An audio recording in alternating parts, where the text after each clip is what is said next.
ಚಿಕ್ಕನಾಯಕನಹಳ್ಳಿಯಲ್ಲಿ ಸಂಭವಿಸಿದ ದಾರುಣ ಘಟನೆಗೆ ನಮ್ಮ ನೇಸರ ಟಿವಿ ವರದಿ ಪರಿಣಾಮಕಾರಿಯಾಗಿ ಸ್ಪಂದನೆ ಕಂಡಿದೆ.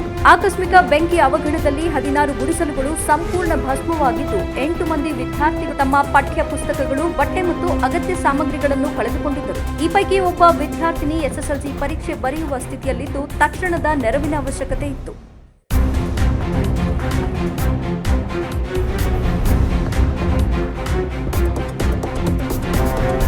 ಈ ಘಟನೆಗೆ ನೇಸರ ಟಿವಿ ವರದಿ ಮಾಡಿದ ಕೂಡಲೇ ಚಿಕ್ಕನಾಯಕನಹಳ್ಳಿ ಬಿಇಒ ಕಾಂತರಾಜು ತಕ್ಷಣ ಸ್ಥಳಕ್ಕೆ ಭೇಟಿ ನೀಡಿ ಪರಿಶೀಲನೆ ನಡೆಸಿದರು.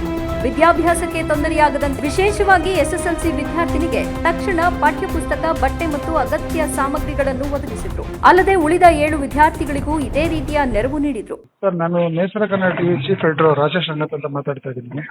ನಮಸ್ಕಾರ ಸರ್, ಅದು ಕೈಮರದ್ದು ಅಲೆಮಾರಿಗಳದ್ದು ತಾವು ಭೇಟಿ ನೀಡಿದ್ರು ಅಂತ ಹೇಳಿದ್ರು. ಹಾಂ ಸರ್, ನಾವು ಅದ್ರದ್ದು ಸುದ್ದಿ ಮಾಡಿದ್ವಿ. ಮಕ್ಕಳು ಶಾಲೆಗೆ ಹೋಗೋ ಮಕ್ಕಳಿದ್ದಾರೆ, ಮತ್ತೆ ಎಸ್ಎಲ್ಸಿ ಓದೋ ಮಗು ಇದೆ.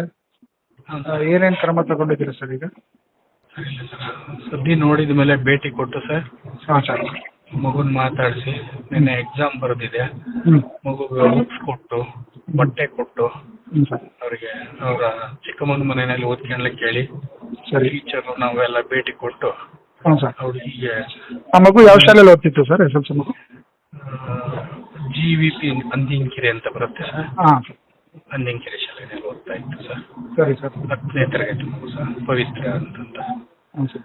ಈಗ ತೊಂದರೆ ಇಲ್ಲ ಸರ್, ಎಲ್ಲ ವ್ಯವಸ್ಥೆ ಆಗಿದೆ. ಅಲ್ಲಿ ಕೆಲವು ಇನ್ನೂ ಬೇರೆ ಬೇರೆ ತರಗತಿ ಮಕ್ಕಳುಗಳು ಇದ್ರು ಅಂತ ಕೇಳ್ಕೊತೀವಿ ಸರ್. ಹೌದು ಸರ್, ಹೌದು. 5ನೇ ಕ್ಲಾಸ್, 6ನೇ ಕ್ಲಾಸ್, 7ನೇ ಕ್ಲಾಸ್ ಮಕ್ಕಳೆಲ್ಲ ಇದ್ರು ಸರ್. ಹಾಂ, ಅವ್ರ ಪೋಷಕರನ್ನು ಭೇಟಿ ಮಾಡಿ ಆ ಮಕ್ಕಳಿಗೂ ಸರ್, ಆ ಮಕ್ಕಳದೇನು ಬುಕ್ಸ್ ಏನು ಯಾರ್ದು ಲಾಸ್ ಆಗಿರಲಿಲ್ಲ ಸರ್. ಹಾಂ, ಸ್ವಲ್ಪ ಬಟ್ಟೆ ಹೋಗಿದೆ ಅಂತ ಹೇಳಿದ್ರು, ಹಾಗಾಗಿ ನಾವು ತೊಗೊಂಡೋಗಿ ಸ್ವಲ್ಪ ಸರಿ, ಬಟ್ಟೆನ ಸಹ ಕೊಟ್ಟು ಓಕೆ ಸರ್. ಟೀಚರ್ಸ್ ಎಲ್ಲರೂ ಹೋಗಿ ಆ ಮಕ್ಕಳು ಶಾಲೆಗೆ ಬರ್ತಾ ಇದ್ದಾರೆ ಸರ್. ಈಗೇನು ತೊಂದರೆ ಏನಿಲ್ಲ ಸರ್, ಓಕೆ ಓಕೆ, ಅನುಕೂಲ ಮಾಡಿದ್ದೀವಿ sir. Thank you sir, thank you. Thank you. ಈ ವಿದ್ಯಾರ್ಥಿಗಳಿಗೆ ತಕ್ಷಣ ನೆರವಿನ ಅಗತ್ಯವಿತ್ತು. ನಾವು ಎಸ್ಎಸ್ಎಲ್ಸಿ ವಿದ್ಯಾರ್ಥಿನಿಗೆ ಮುಂದಿನ ವಿದ್ಯಾಭ್ಯಾಸಕ್ಕಾಗಿ ಹಾಸ್ಟೆಲ್ ವ್ಯವಸ್ಥೆ ಕೂಡ ಮಾಡಿಕೊಡುತ್ತೇವೆ. ಬೇರೆ ವಿದ್ಯಾರ್ಥಿಗಳಿಗೆ ಸಹಾಯ ಮಾಡಲು ಕೂಡ ಬದ್ಧರಾಗಿದ್ದೇವೆ ಎಂದು ತಿಳಿಸಿದ್ದಾರೆ. ಬಿಇಒ ಕಾಂತರಾಜು ಅವರ ಜೊತೆಗೆ ತಾಲೂಕಿನ ಸಿಆರ್ಪಿ, ಬಿಆರ್ಒ, ಇಸಿಒ ಹಾಗೂ ಶಾಲೆಯ ಮುಖ್ಯೋಪಾಧ್ಯಾಯರು ಕೂಡ ತಕ್ಷಣ ಸ್ಪಂದಿಸಿ ವಿದ್ಯಾರ್ಥಿಗಳಿಗೆ ಸಹಾಯ ನೀಡಲು ಮುಂದಾದರು. ಇವರ ಕಾರ್ಯಕ್ಕೆ ಸಾರ್ವಜನಿಕರಿಂದ ಹರ್ಷ ವ್ಯಕ್ತವಾಗಿದೆ.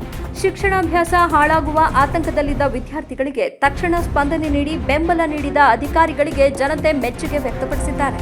ಜೊತೆಗೆ ಈ ಘಟನೆಯ ಬಗ್ಗೆ ವರದಿ ಮಾಡಿ ಸರ್ಕಾರದ ಗಮನ ಸೆಳೆದ ನೇಸರ ಟಿವಿಗೆ ಧನ್ಯವಾದಗಳನ್ನು ತಿಳಿಸಿದ್ದಾರೆ. ಇದು ಬುಕ್ ಎಲ್ಲ ಕೊಟ್ಟಿದ್ದಾರೆ, ನಮಗೆ ಹೋಗೋದು ಅನುಕೂಲ ಎಲ್ಲ ಮಾಡಿಕೊಟ್ಟಿದ್ದಾರೆ.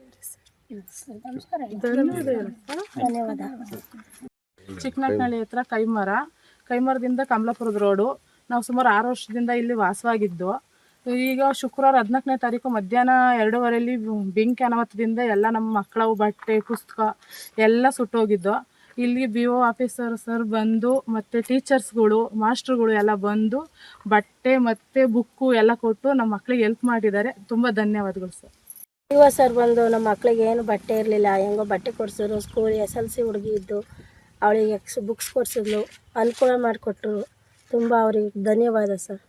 ನಮ್ಮ ವರದಿಯಿಂದಾಗಿ ಪರಿಣಾಮಕಾರಿಯಾಗಿ ಪರಿಹಾರ ತಲುಪಿದ ಈ ಘಟನೆ ಸಾಮಾಜಿಕ ಜವಾಬ್ದಾರಿಯ ನಿರ್ವಹಣೆಗೆ ಮತ್ತಷ್ಟು ಪ್ರೇರಣೆ ನೀಡುತ್ತದೆ. ಮುಂದಿನ ದಿನಗಳಲ್ಲಿಯೂ ಈ ವಿದ್ಯಾರ್ಥಿಗಳಿಗೆ ಸಹಾಯ ಮತ್ತು ಪ್ರೋತ್ಸಾಹ ನೀಡಬೇಕಾಗಿದೆ. ನೇಸರ ಟಿವಿ, ಜನರ ಸಂಕಷ್ಟಕ್ಕೆ ಸ್ಪಂದಿಸುವ ನಿಜವಾದ ಜನಮಾಧ್ಯಮ.